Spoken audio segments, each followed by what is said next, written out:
from around the world to share information that raise capital consciousness in our community.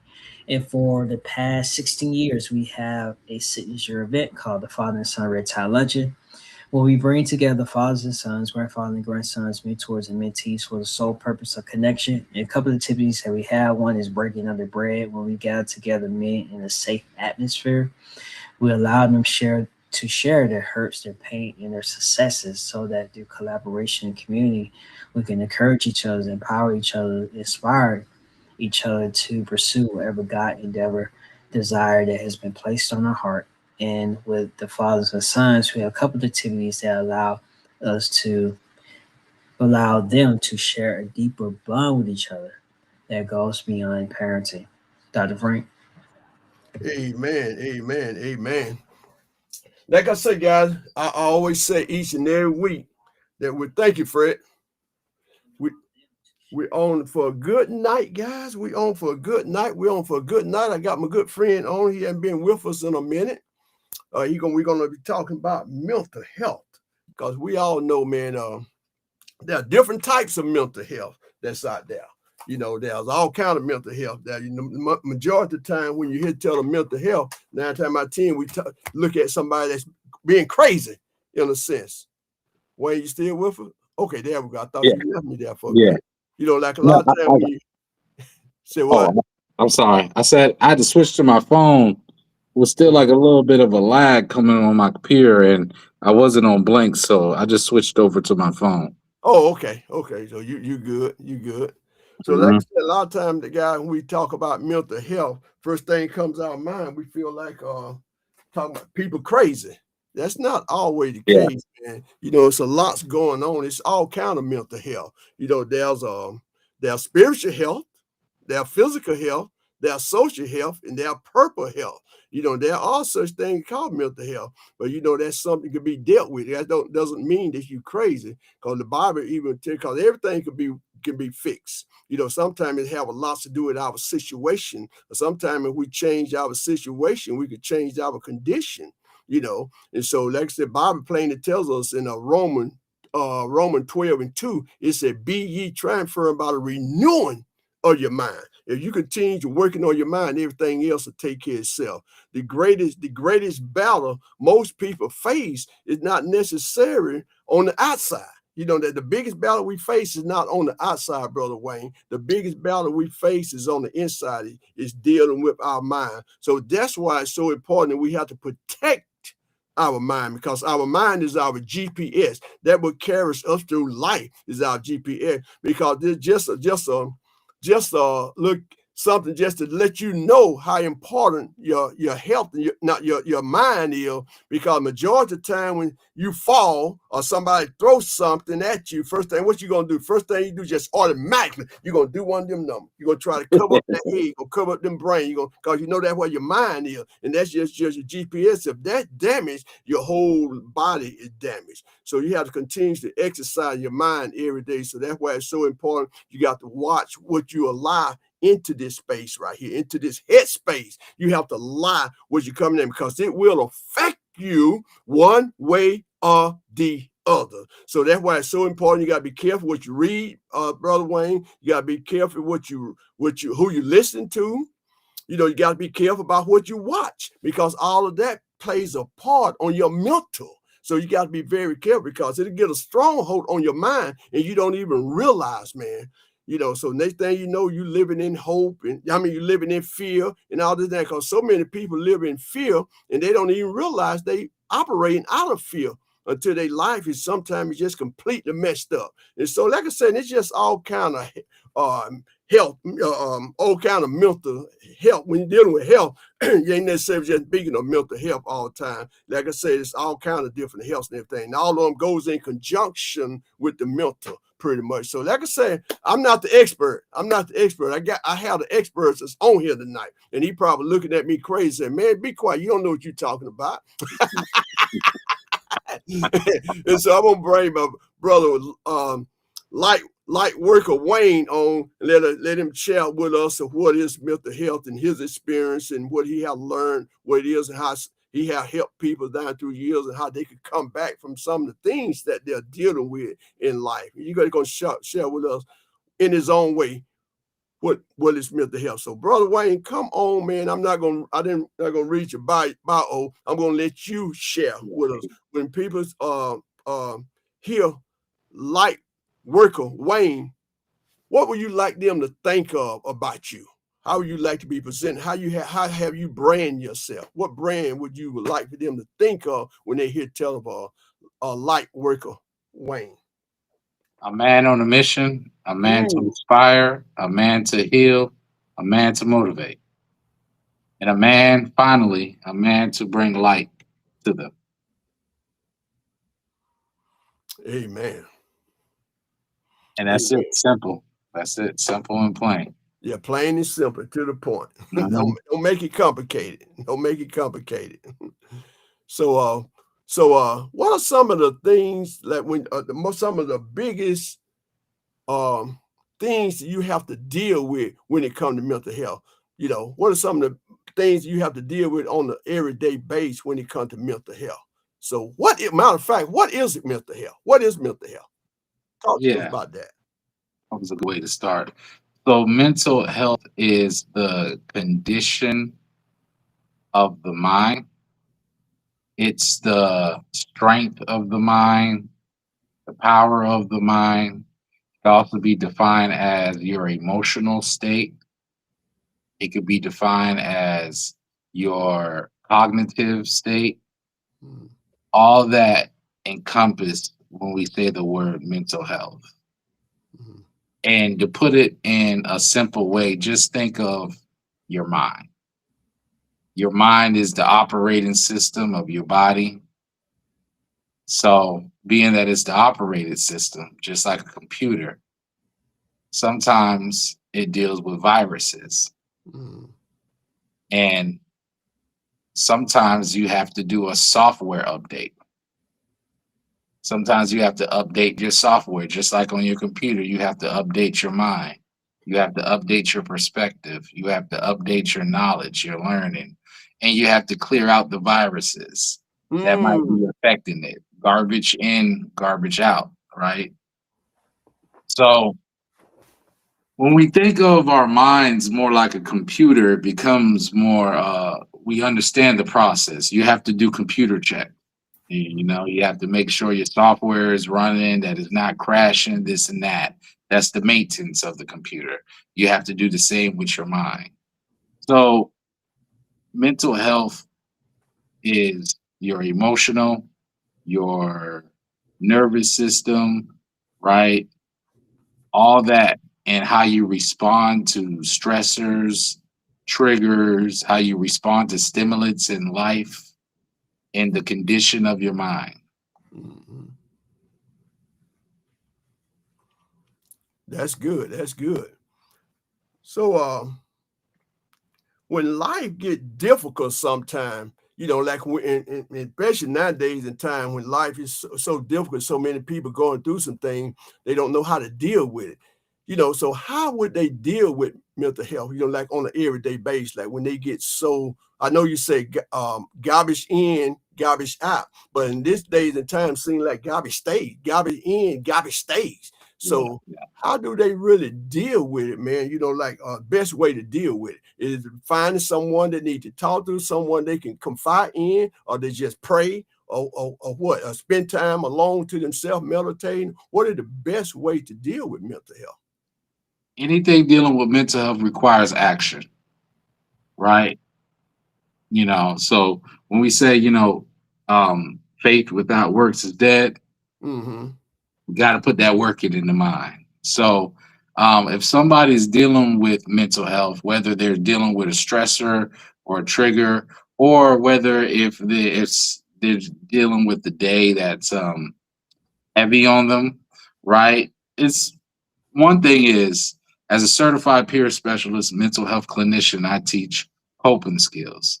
So the coping skills may be, You said coping skill. Coping skills. Okay. Coping skills. These are the tools that can help that person manage that stressor that they're dealing with, right?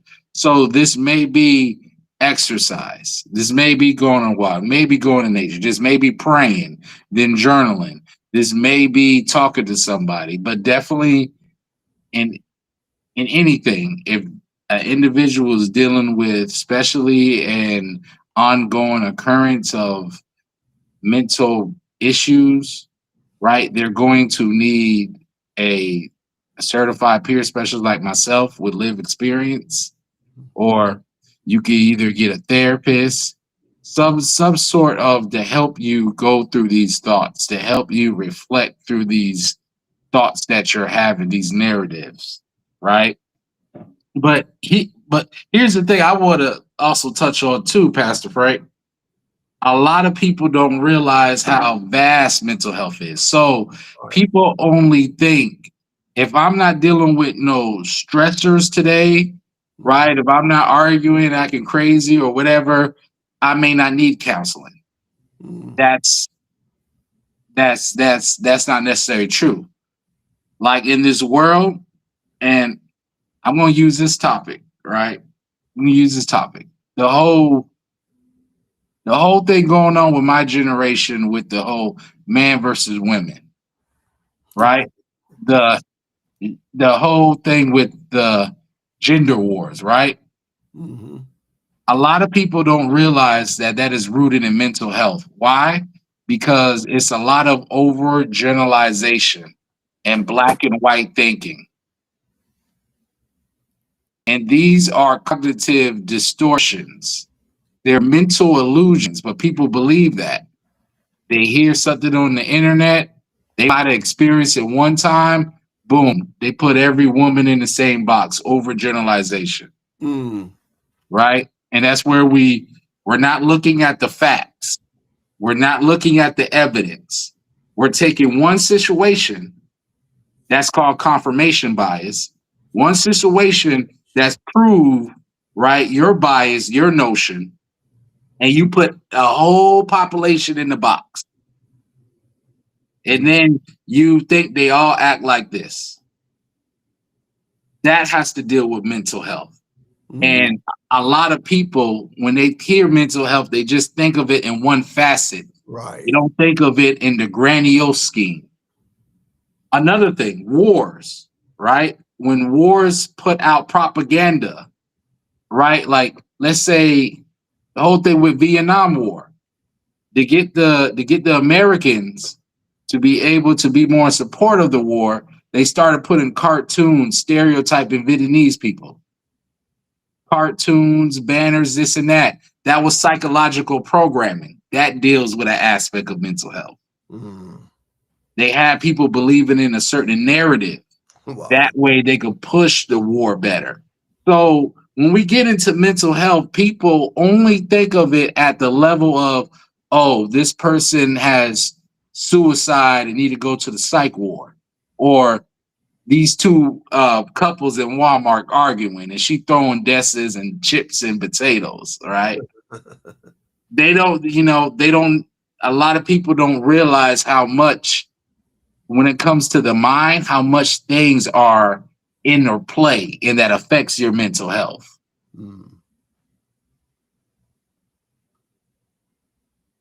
So I wanted to definitely, touch that off for your viewers because it's deep when we get into these things. A lot of us in this world, we're dealing with things that attach the mental. We're dealing with perceptions. We're dealing with mental illusions, overgeneralization, black and white thinking. And black and white thinking is just, you're not seeing the gray. It's either this way or either that way. It's one extreme or the other extreme. When we know life be filled with gray.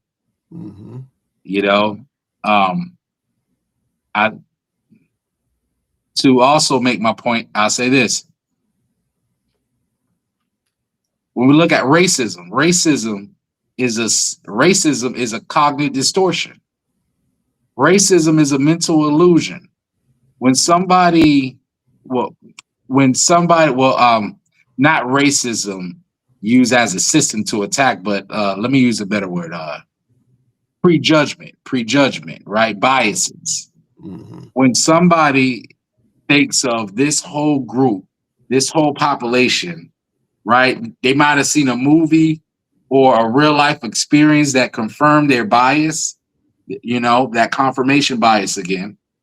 And then they put all these people, all this group inside this one box and think of them and put them with a label and think of them only as this way. And then we see what happens with that, right? If people in power might believe that, if they believe this bias, they get together, they talk about it, then they turn it into policy. Then the policy affects the people. So like this how deep that it comes when it comes to mental health. And I just wanted to express that aspect because people only look at it in one way. They don't realize the psychology that's getting played in society every single day that is contributing to your mental health. And that's a fact. That's why, you know, they don't understand, you know. That's why I was saying earlier, you know, that's why it's so important, man. You got to be very careful what you engaged in. That can affect your mental health by what you watch and what you look at and what you listen to. All that plays a huge part, you know. So that's why through the Bible say, you know, we have to continue to renew in our mind each and every day. Because we got to be careful who we listen to, because people tell you stuff and you don't really know who you are. You'll believe that, and that can play on your mental because you don't really know who you are. You know, you confused, and see that can mess you up big time, because that's why they said if you don't know who you are, the world would tell you something different. Yeah. So you got to be very careful. That's why you got to be on top of things, man. That can mess with your emotional. What's the difference between mental and emotional? Both of them go hand in hand? Yeah, yes, both of them go hand in hand. Because you're right, your part of the brain is processing your emotions. Right? Our prefrontal cortex, that's the part of our brain that is designed for logical thinking, strategy thinking, right? Making a plan. Then we have another part of the brain that is responsible for our animal instinct, the fight or flight. Right? So here's an instance how they go hand in hand. Let's say a triggering episode happens. You get upset, you get mad, right? Better yet, let's use this scenario. Young black man, he's with a young black woman, right? They're together, they're relation, right? They're a couple. She hits below the belt with something she says. She brings up a triggering moment. He gets triggered. Right? The part of his brain, right, that's the animal part, the fight or flight starts kicking in. And its emotions, right, its chemical is so strong that it blocks out the prefrontal cortex, responsible for him to think. So he gets so mad that he might end up harming her or physically harming her. Now we have a whole domestic situation that happened. And he realized after he cooled down, because now his prefrontal cortex is kicking in. He realized he just made a mistake. And now he has to serve jail time. And now he just lost his freedom. So that's an example of how, right, the emotion is connected to the mental. Because emotion, what will you say? Would you say like mental, it have more to do with how you think, and emotional more less like how you feel? Yes, the emotion is how you feel, right? Your mental is how your mind is processing, how it's processing the information. But those two go hand in hand. You know, those two goes hand in hand, right?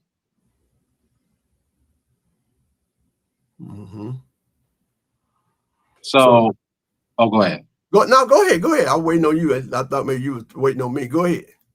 So that's how they go hand in hand and they affect each other. So that's why I would say too, you know, like I say, they go hand in hand. Mental and emotion, they go hand in hand. So that's why it's, you know, like, and all of them go hand in hand in some kind of way: mental, emotional, and health, physical, you know, Yeah. health. Because, you know, the physical health have a lot to do with, you know, like if you tired and you all Yeah. tired and you wore out, you know, you're not getting the sleep that you need, and that can mess with everything. It can cause you to be real etchy, real sitting on the edge, you know, ready to get angry just like that. At least little thing angry because you're tired and you're frustrated and you don't have that cope mechanism that you were speaking of earlier. And so that's why physical health is so important too. You got to get your rest because all of that plays hand in hand. Because do you think mental health is something that's self-made or is just automatic there, pretty much? It's a part of us. It's definitely not nothing man-made. It's a part of us. It's already there. Self-inflicted, pretty much. Self-inflicted by our experiences, Mm-hmm. by what we went through. If we raised in a traumatic situation, you know, we could deal with trauma, and that could affect how we respond to different stimulus, how we respond to different factors in our lives, different people, different situations, our household, how we grew up, how our mother or dad talked to us, what we seen their relationship like, the neighborhood that we're around. Was there gunshots or was it just always chirping birds, you know, area, you know, beautiful areas? Was the pollution on the ground? It's like all these are factors. All these are factors. So, yeah, to answer your question, I wouldn't say self-inflicted like we did it ourselves, but yeah, that's a part. But I'll say us responding to our environment shaping how we process our mind. Yeah, how our mind processes. Mm-hmm. Because one reason I was saying too, maybe do you think it could be self-inflicted? Because a lot of time, you know, like if we're not doing the things, Wayne, that we're supposed to be doing to be able to offset a lot of that. Because, you know, there's a man part, there's God part, there's God part, and there's your part. You know, God do his part if you do your part. You know, like the physical part, we don't take care of the physical. That would take care of all the rest of it. Because, you know, the physical have a lot to do with whether or not we exercise now. Because we all know how important that is. That's very, very important exercise. Then even like drinking water, for instance, we don't even drink enough water because, you know, the mind need that water so it can be able to think properly. Because, you know, what it said about 80% of our body is water. And so we need that. If we're not exercising and we're not drinking water and we're not getting enough sleep, you know, and all that, you know, and we're not eating the right food and all that can plays a part on us. You know, our body start breaking down to certain things. It's called start sending out certain signals and everything because it's not getting what it needs. And it go haywire. And they could cause problems, cause emotional and everything. Next thing you know, we start thinking different. What's wrong with me? We'll actually think something really, really, really, really wrong with me up here. And then that affects everything. Because like I was saying, the majority of our problems, they more inside than outside. It's not outside because I can take and smile at you every day and shake hand and do this and that, smile with you, this and that, and then in publicly, but in privately, I'm hurting big time, you know, because there's some things that I'm liking, I'm not doing, you know, for myself, because a lot of that stuff can be override. You know, we do it for a lot to do with systematic, you know, like you were saying, how we live and how we came up, we were traumatized and everything. But, you know, like once you get to a certain point, that's why people like you come in there to be able to sit down and counsel and coach them through such as that. And that's why it's so important. You got to be very careful and very diligent in who you have conversation with, who you bring into your space. It makes a huge difference.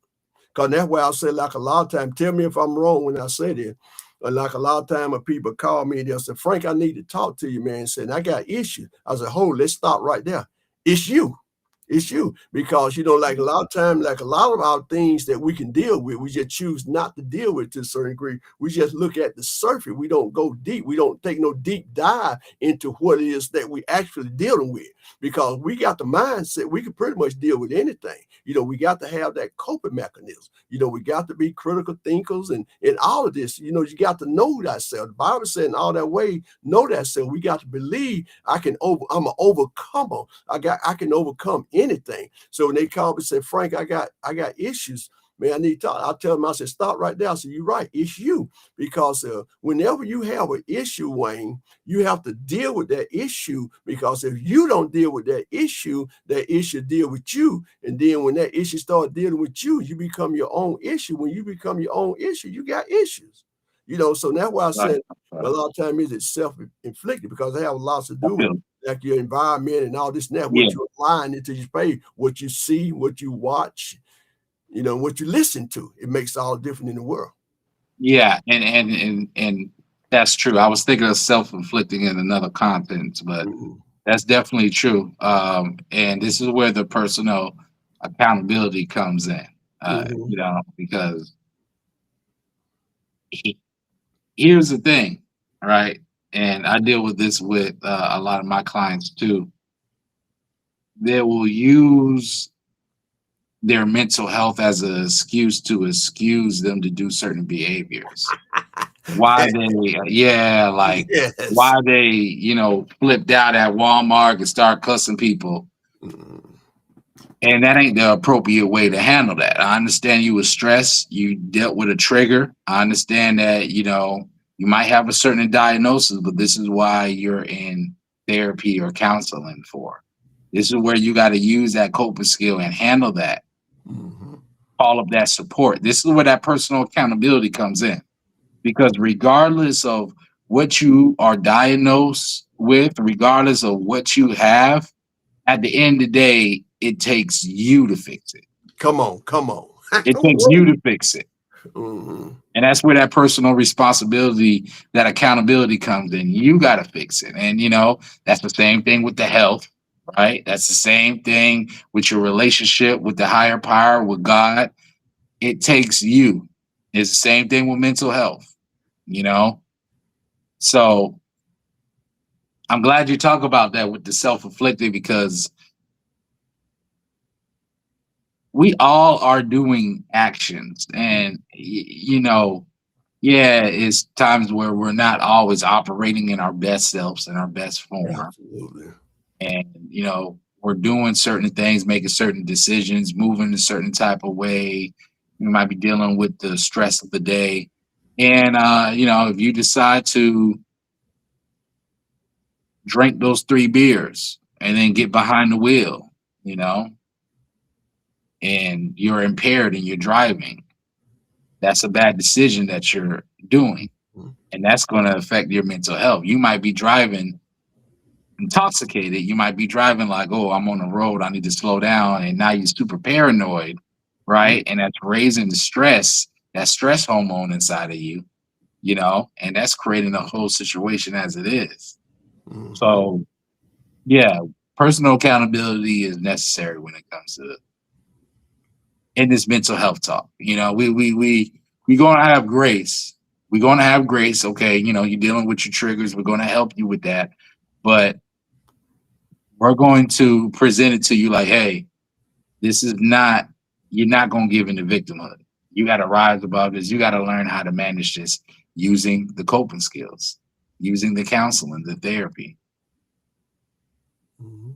That's very key. You got to learn how to, like I said, learn how to use that coping kit, and you got to learn how to tap into the peoples and the resources that you have.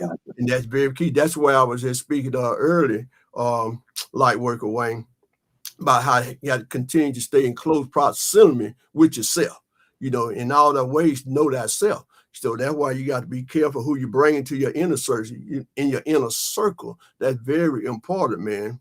Because you got to ask yourself a lot of time. That we, you know, like because of those conversations that we have to ourselves mean more. The conversation we have to ourselves is more important than the conversation that we have with other people. because what you say to yourself is way more important than what someone else tell you. Someone else may tell you, you can do this, you can do that, and you telling yourself, I can't do this, I can't do that. If you don't believe in yourself, you're not going to do it. It's going to be hard for you to do it. So that's why it pays to have good people, being careful of your inner circle, like, because you got to ask yourself a lot of times, do the people around me, do they bring peace or do they bring pressure? Because sometimes people bring so much pressure on you, and it causes you not to be able to think clearly.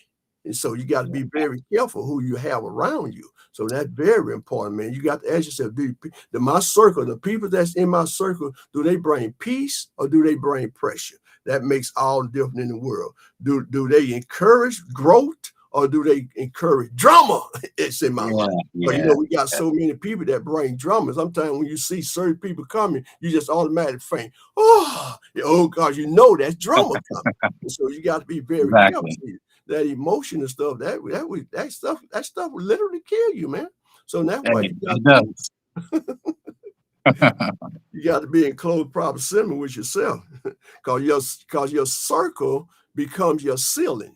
It has lots to do with where you go and how high you go and how low you go. It's your circle. That's something we're gonna start talking about. I'm getting ready to start doing like an 8-week section around the table discussion. I may call on you one day, see if you can come out. And you've been up to my office up there before. Yeah.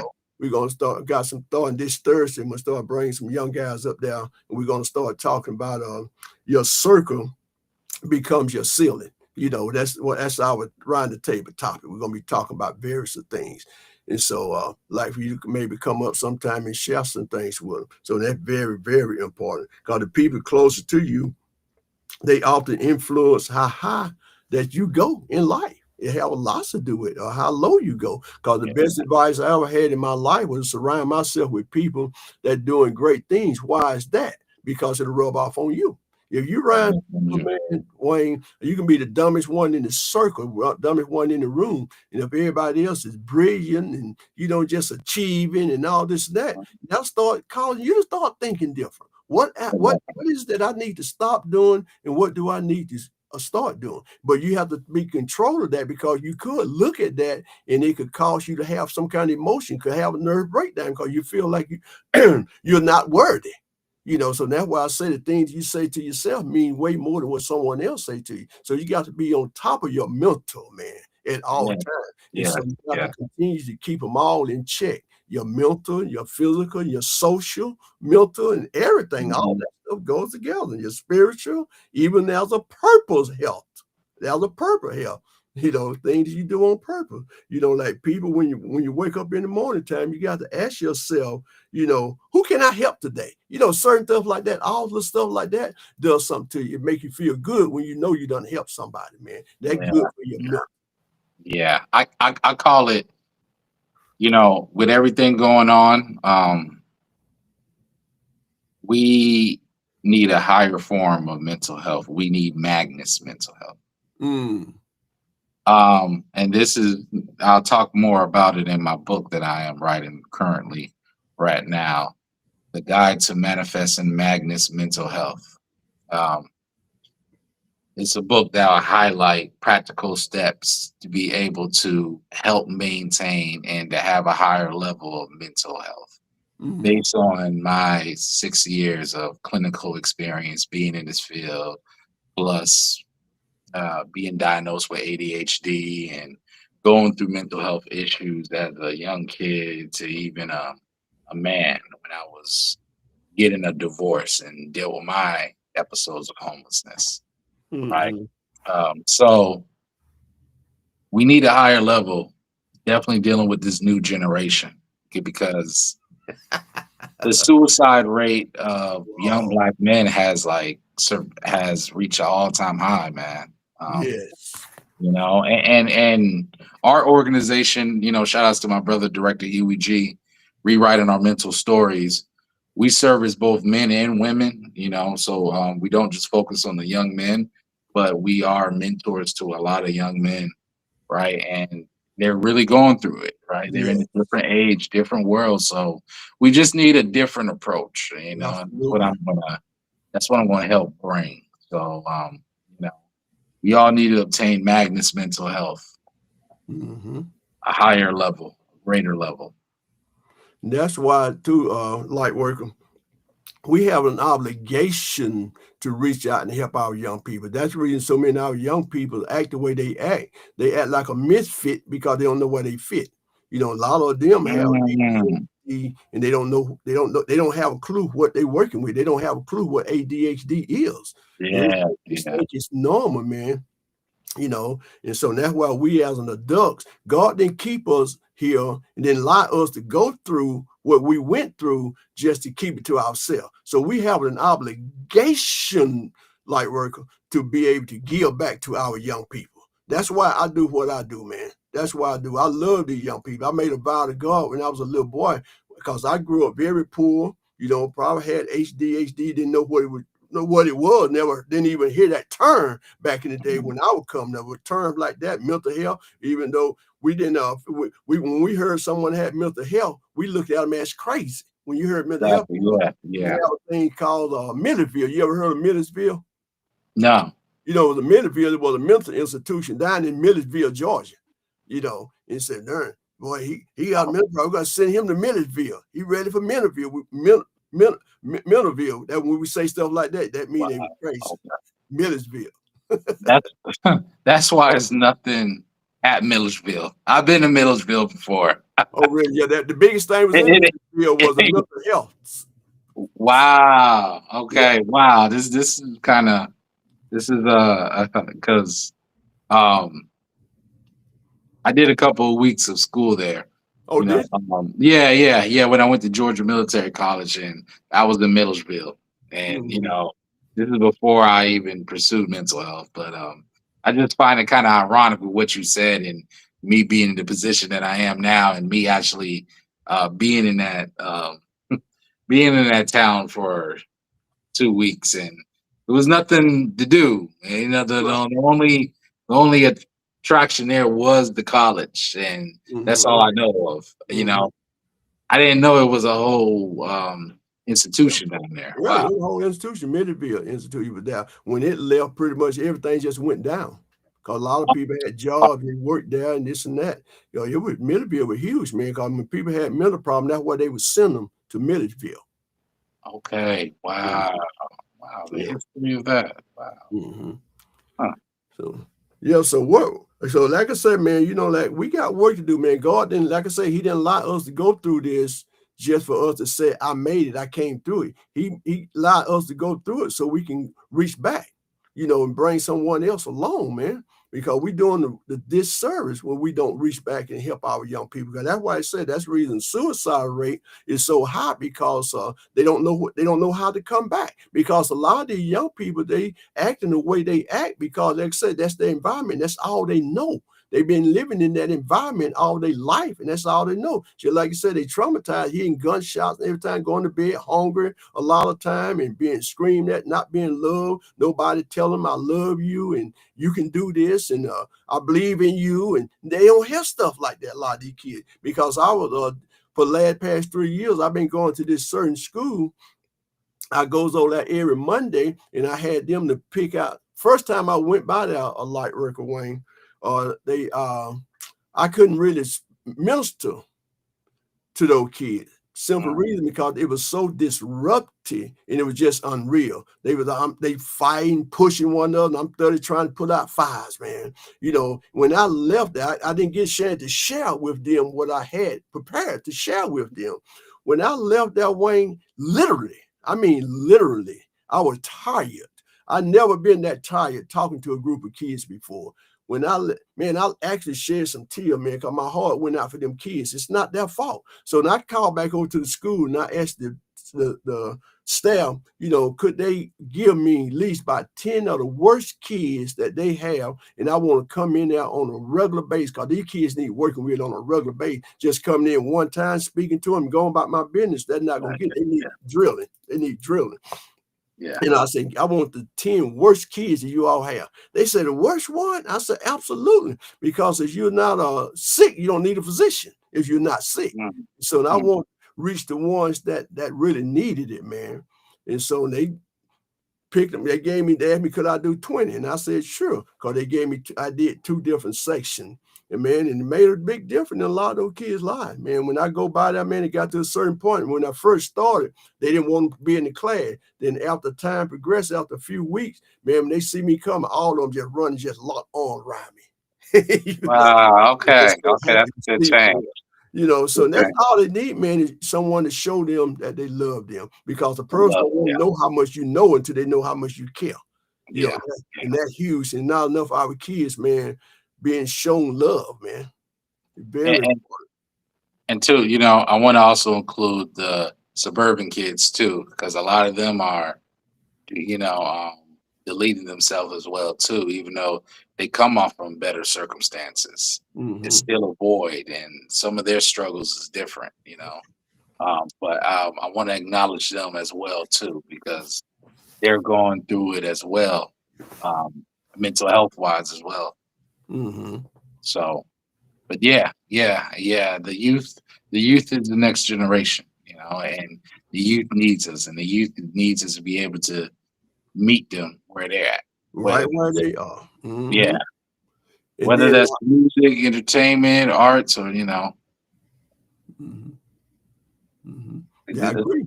So that's why too, man, when we like I said, we have to meet them where they are. So that's why it's so important that we have to listen to them. We too busy trying to tell them what they need to do other than listen to them. Then we can come up with a framework, like for them.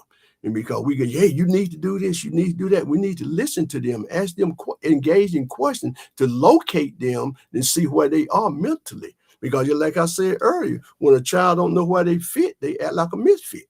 And so we got to see where they are so we know how to come up with a framework around where they are. So that's why it's so important that, like I was saying, we got to do purpose health. Like I was saying, every morning when we get up, you got to ask the question, can I help anyone today? And you got to get up and you ask the question, what can I learn today? Because when I learn something, I'm going to help someone else. How can I become better today? You got to ask those kind of questions. You become better, the people around you would get better. And so you can't just go through life. That's the problem. What we have in the world today, we have too many self-centered people and not enough other-centered people.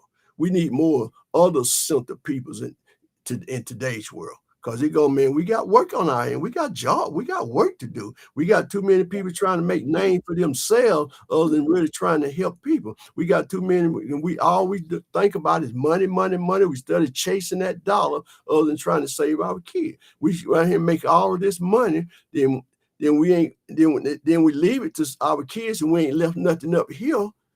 It's a waste. We leaving them a weapon to hurt themselves. Because that's why I always say, Wayne, what we leave in our kids means way more than what we leave to our kids. Yeah. We leave $1 million policy to them, and we ain't left nothing up here. Exactly. Them a weapon, man, to hurt themselves. They don't have the capacity to handle it, man. Exactly. We got to work on that mental, man. That's why you got to get your mind right. If you get your mind right, you can get your money right. You get your mind right, you can get your relationship right. You get your mind right, you can get your health right. Yeah. But everything starts right here. Yeah, everything starts right there. Yes, sir. Well, definitely. So, that's why, like so many people today, they killing themselves mentally because they constantly worrying, man. They got to get rid of that worrying. And then when you constantly worrying, things not going right, it's going to cause you to stay angry all the time. That we were saying earlier. These little things going to cause anger. And and anger is what it says short for danger. You take and put a D in the place of the A, you got danger. And so that one level, angry, one letter away from being dangerous. So that's why we got work to do, man. We got to continue to working on these kids, man, because so many of them are feeling hopeless.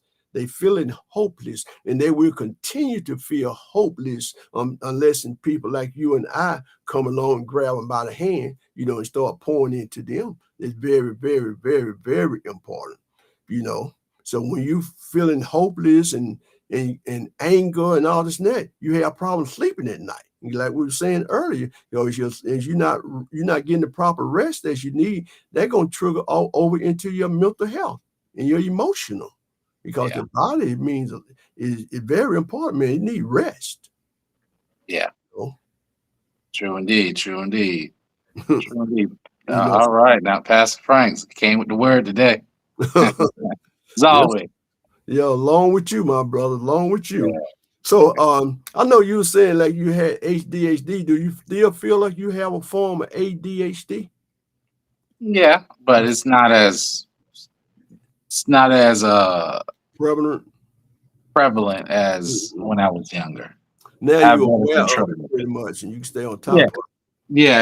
I stay on top of it, man. I don't need no medicine with it. I just grown how to learn how to control it. I was sick of the medicine when I was younger, so I just said, man, I'm just gonna have to act right and control it. And through time, I did it. Did it through just will. So, it's still shows up in when I'm overly excited about things, but that's fine. That's that's fine. That's fine. Because that's the key to pretty much overcoming anything is awareness. You got to be Yeah, aware yes, of yes. these things, man. If you're not aware of these problems and things, you're not gonna overcome it because you don't have the clarity. You don't know what to do next. So that's why clarity is so important. Because that's why I said earlier in the beginning of our talk. Know thyself. You have to know thyself. You know thyself. Self-awareness. Exactly. Yeah. Know that's self-awareness right there. Exactly. Self-awareness in the Bible. Hey, know thyself, man. Mm-hmm. Exactly. Self-awareness, first door of transformation. Yeah, absolutely. And that's a fact. Okay. Look like I ain't gonna hold you, man, because you look like you're a little sleepy, man. You look tired, man, like you've been ripping and running all day, man. I don't want to wait until we just talking about how serious the body need that rest. Definitely. I can see it in your eyes, man. What time you hitting the road in the morning? Oh man, I'm hitting the road 6 in the morning, man. Oh yeah, you need to be in the bed. So we're gonna go ahead and close it out early tonight, then, so you can get some rest, man. I appreciate you coming on. Hey, definitely, brother. Definitely, man. And I just pray and trust. And I know that shout out the audience, got something out of this tonight. Yeah. I know I did myself. Yeah, and I can always comment down if any of your viewers want to reach, right? If they have Medicaid or Blue Shield, commercial insurance, they could be able to book with the Lightworker. So and it will be provided through their insurance. Oh, really? Okay. Yeah. How they get in touch with you? Well, they can get in touch with me through my email. Okay, what's your email? Super, as like in Superman, super. Then sway, SWAAY